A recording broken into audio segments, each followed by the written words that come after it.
So our next storyteller, and we should have thought to have tissues, and I'm sorry about that. If anyone has them and would like to share, it might be a nice thing to do for this evening.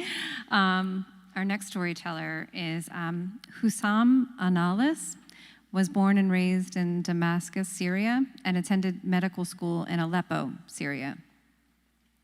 He later completed his medical training in neighboring Turkey, where he worked for the Union of Medical Care and Relief Organizations to develop a coordinated response to chemical attacks within Syria. He plans to further develop this public health work by pursuing his Master of Public Health at the Bloomberg School, where he is the recipient of the dual Syrian Master of Public Health and Sommer Scholarship. He is here tonight with his beautiful wife, an adorable little girl. Please welcome him.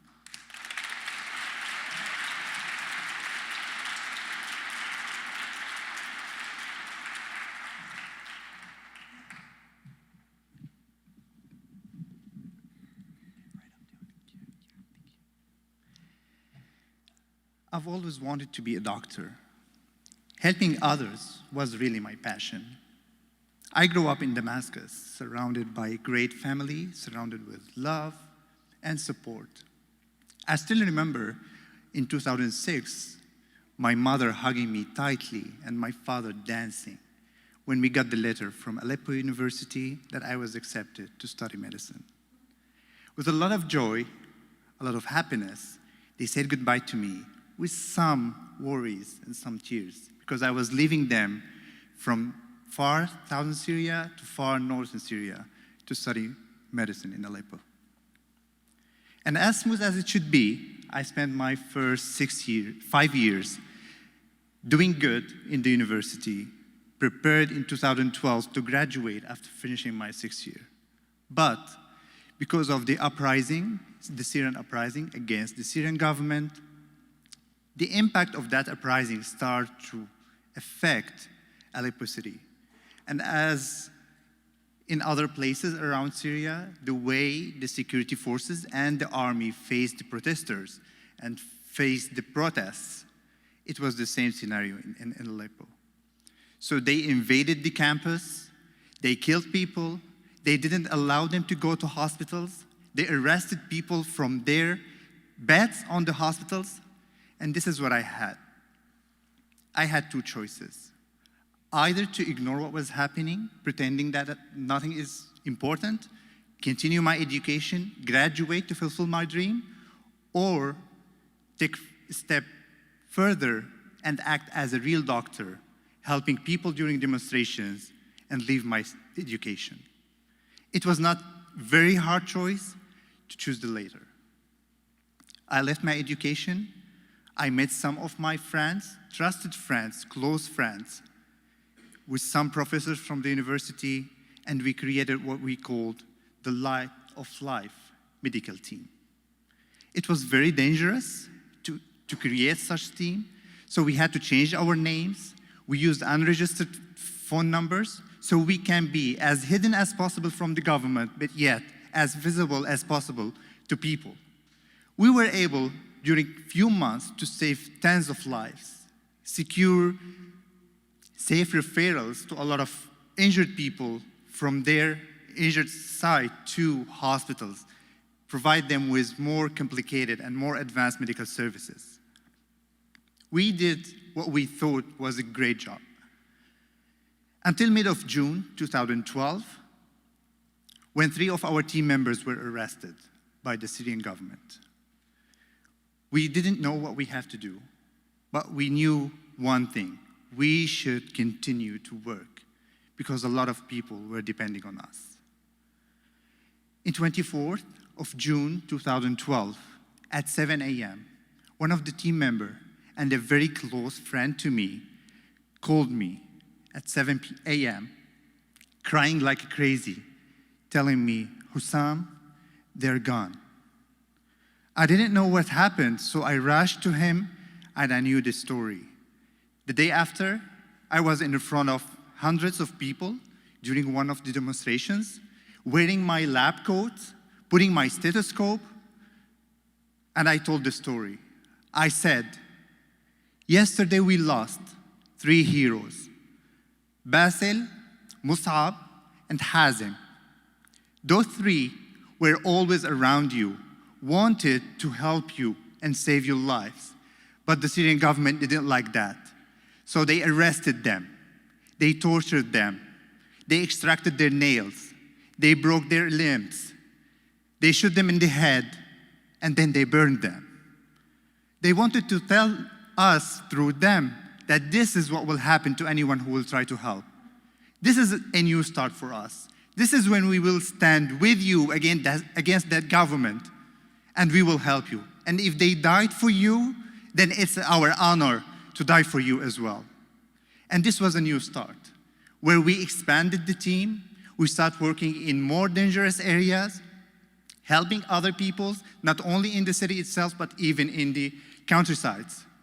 Until one day I was with my close friend, the same one, getting some grocery from inside the city, and we were surprised by 3 armed individuals. They asked us for our documents, and I had 3 things. An ID, personal ID, indicates that I'm from Damascus,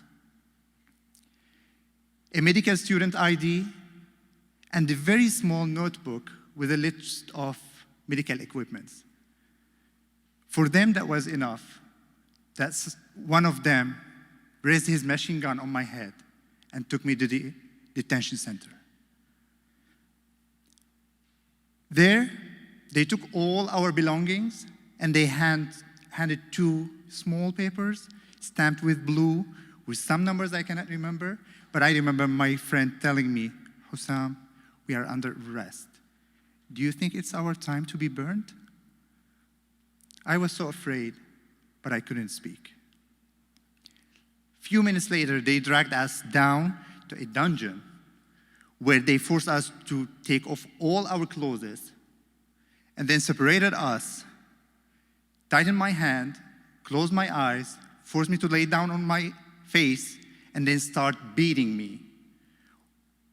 Beating hurted me, but what hurted me more was that they were expressing how good for them was to beat a doctor. And the only question that they were asking, who are the other doctors you were working with?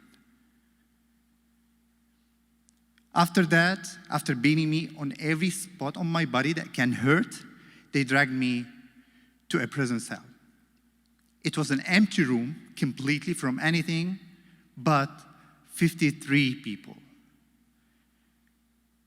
Full of death, dark room. I was recognized as a doctor with all the suffer that they had. They shared their food, which was not enough, and they allowed me to sit in a place that is the best place in the whole room. But what was killing me was a boy, 13 years old boy, sitting in the other corner, who came to me and said, Doctor, I was trying to run away from some agents and they shot me in my abdomen. They operated me and the next day they brought me to here. I feel huge pain. Can you help me? And he was vomiting and crying all the time. And I said no. I spent 16 days when one day someone called my name. I went out and there was one of the detectives. He said, can you see that patient? He's vomiting all the time. I checked him and I knew that part of the torture session was beating someone on his head hardly. So I checked him, I said, he probably suffered from an internal bleeding in his brain. So if you don't take him to the hospital, he will die. And he looked at him and said, go to hell. One day later, he died. On the same day, someone called my name, and it was like a national holiday because it was Ramadan feast. I didn't expect anything, so I went out with my friend, and we were shocked that they are going to release us. I didn't know why, but I found myself outside for the first time after 17 days, taking that clean air and breathing again. And I said, I'm not going to let down all those people behind me, and I will continue. I called my family, and the first thing that I heard from my mom crying, saying, why you did that to me? And I traveled immediately from Aleppo to Damascus. I saw how stressful the whole period was on them, emotionally and financially. At the end, in a corrupted system, it's not easy to get someone from death. I was watching what was happening in Syria from Damascus, surrounded by my family, but I couldn't do anything. The security fist in the city was so tense that I was afraid to do anything. But at a certain point, I said, no, I will not stay. I had that chance not to stay near my family. I have to do something. And I planned to run away from my family. And it was on 30th of November, 2012, 6 a.m., I wrote a letter to my mom, was prepared to go out, when I noticed that they locked the door and hid the keys. While I was looking, they figured out that I was trying to go out. They start shouting and yelling, trying to convince me not to go, but I couldn't. So I took the keys, ran to the door, and this is when my mom rushed to the kitchen, brought the biggest knife in the house, put it in my hand, rose it up to her chest, and said, kill me before going. I cannot tolerate living every minute of my life waiting someone to call me and say, Houssam is dead. I told her, Mom, you know, you raised me to do this, and you know it's right. And she said, well, it's right, but what about me? Please think about me. And I said, no, Mom, you know my decision. And I went. And I spent 2 years in what was considered as the most dangerous city in the world, which was Aleppo. I lived in a hospital that was targeted by the government in daily basis. At a certain point, I left the city, I moved to Turkey, I had a chance to continue my education, and my family was always beside me, supporting me. And then I got the chance to come here and study this MPH. And I do believe that I still have the same commitment to my country, to my people, to help them, not only with my passion, but also with the knowledge that I'm going to get from this program. Thank you.